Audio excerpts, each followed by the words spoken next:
एकादशी का व्रत भगवान विष्णु की कृपा पाने के लिए रखा जाता है, जो कि हर मास के कृष्ण पक्ष और शुक्ल पक्ष की 11वीं तिथि को रखा जाता है।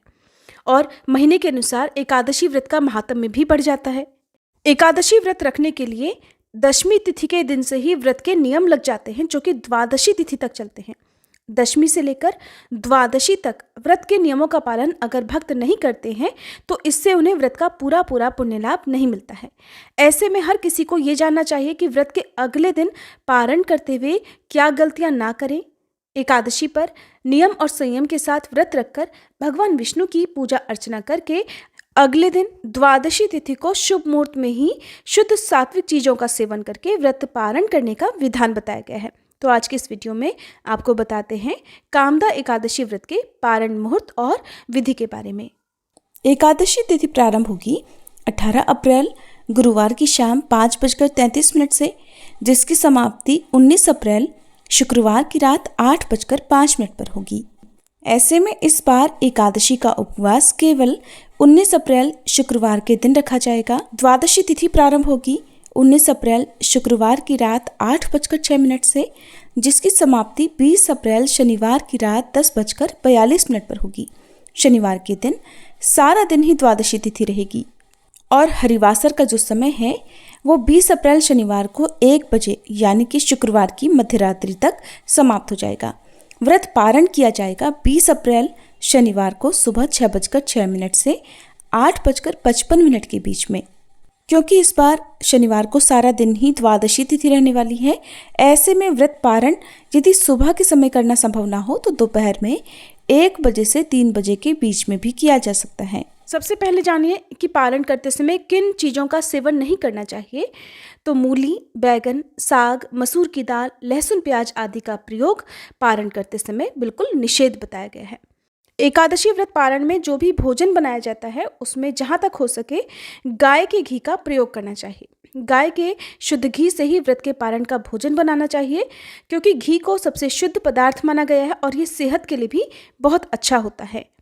जब भी एकादशी की तिथि 2 दिन तक होती है तो ऐसे में दोनों ही दिन व्रत रखा जाता है और दोनों ही दिन के अनुसार अगले दिन व्रत खोलने के जो शुभ मुहूर्त हैं वो भी अलग अलग समय पर होते हैं। नियम के अनुसार हरिवासर के समय व्रत नहीं खोला जाता है। व्रत हमेशा सूर्योदय के बाद ही खोलना चाहिए और द्वादशी तिथि के अंदर ही एकादशी व्रत का उपवास खोलना चाहिए। चैत्र मास के शुक्ल पक्ष की एकादशी का नाम है कामदा एकादशी और हर एकादशी व्रत में लगभग पूजा विधि और जो नियम है वो एक समान ही होते हैं। कई बार कुछ ऐसी एकादशी होती हैं जिनके व्रत पारण करते समय आपको कुछ खास भोग भगवान को अर्पित करना होता है।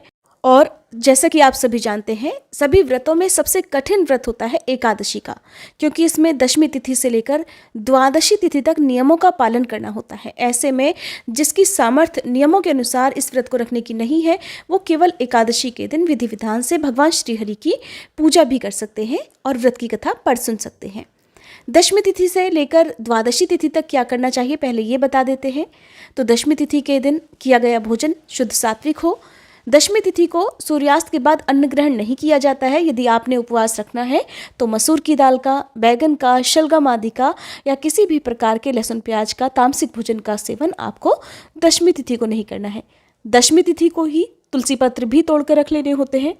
कई बार रविवार का दिन दशमी तिथि को होता है, तो ऐसे में और एक दिन पहले ही आपको तुलसी पत्र तोड़कर रख लेने चाहिए, क्योंकि भगवान विष्णु की पूजा में जो भोग हम अर्पित करते हैं उसमें तुलसी पत्र होना अनिवार्य है, वरना भगवान विष्णु अपना भोग स्वीकार नहीं करते हैं।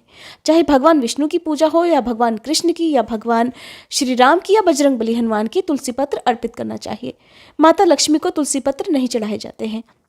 दशमी तिथि को ही तुलसी जी के पौधे में भी जल अर्पित कर देना चाहिए और एकादशी के दिन विधि विधान से पूजा पाठ करनी चाहिए। सुबह जल्दी उठकर फिर आपको स्नान आदि से निवृत्त होकर विधिवत मंत्रों के जाप के साथ ही भगवान विष्णु का षोडशोपचार विधि से पूजन करना चाहिए, व्रत रखना चाहिए और अगले दिन नियमों के अनुसार ही शुभ मुहूर्त में आपको व्रत खोलना चाहिए।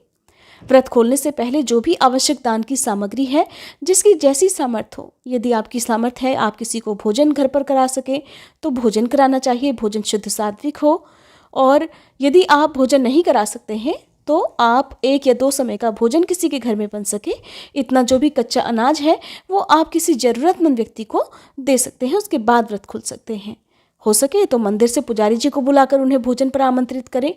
उनके भोजन करने के बाद ही आपको शुभ मुहूर्त के अंदर अंदर ही व्रत खोलना चाहिए। कई बार ऐसा संभव नहीं हो पाता है, समय नहीं होता है, तो आप दान की सामग्री को भिजवाने के बाद भी व्रत खोल सकते हैं। व्रत खोलते समय हमेशा सबसे पहले भगवान विष्णु का विधि विधान से पूजन किया जाता है, भोग लगाया जाता है, आरती की जाती है और जो भोग आपने भगवान विष्णु को अर्पित किया है उसी को प्रसाद रूप में ग्रहण करके व्रत खोला जाता है। तो व्रत खोलते समय आप तुलसी पत्र से, मौसमी फलों से, फलों के जूस से, पंचामृत से और इसके अलावा शुद्ध सात्विक भोजन से, जैसे कि मौसमी सब्जियां, दाल, रोटी, इन सब से भी अपना उपवास खोल सकते हैं। वैष्णव संप्रदाय से जुड़े हुए लोग या फिर इस्कॉन से जुड़े हुए जो लोग हैं, उनके लिए द्वादशी तिथि को चावलों से व्रत का पारण करना अनिवार्य होता है। हालांकि इस नियम का पालन कोई भी कर सकता है और आप चाहें तो आप भी द्वादशी तिथि को चावल जिसमें आप शक्कर मिला लें, दही मिला लें, उसका भोग पहले भगवान को तुलसी पत्र के साथ अर्पित करें, फिर खुद भी ग्रहण करके व्रत का पारणा कर सकते हैं। तो इस प्रकार से व्रत का पारणा शुभ मुहूर्त में ही किया जाता है। मुहूर्त बीतने के बाद यदि व्रत का पारणा किया जाए तो वो व्रत अधूरा माना जाता है। व्रत पारणा के समय हरिवासर का ध्यान रखना होता है। हरिवासर द्वादशी तिथि प्रारंभ होते ही लग जाता है, जो कि शुरुआत के 5 से 6 घंटे का समय माना जाता है। जब हरिवासर का समय पूरी तरह समाप्त हो जाए तब उसके बाद ही व्रत खोलना चाहिए। भगवान विष्णु की पूजा में इस मंत्र का विशेष रूप से जाप करना चाहिए। शांताकारं भुजगशयनं पद्मनाभं सुरेशं विश्वाधारं गगन सदृशं मेघवर्णं शुभांगं लक्ष्मीकांतं कमलनयनं योगीभिर्ध्यानगम्यं वंदे विष्णुं भवभयहरं सर्वलौकिकनाथम। द्वादशी तिथि के दिन तुलसी माता की पूजा करके तुलसी जी में जल अर्पित करके इस मंत्र का जाप करना चाहिए।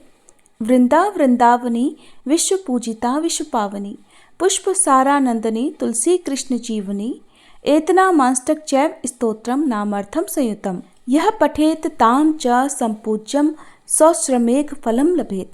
जो भी सच्चे मन से माँ तुलसी के इस स्तोत्र को पढ़ता या सुनता है, भगवान विष्णु और तुलसी माता की कृपा से उनकी समस्त मनोकामनाएं पूर्ण हो जाती हैं।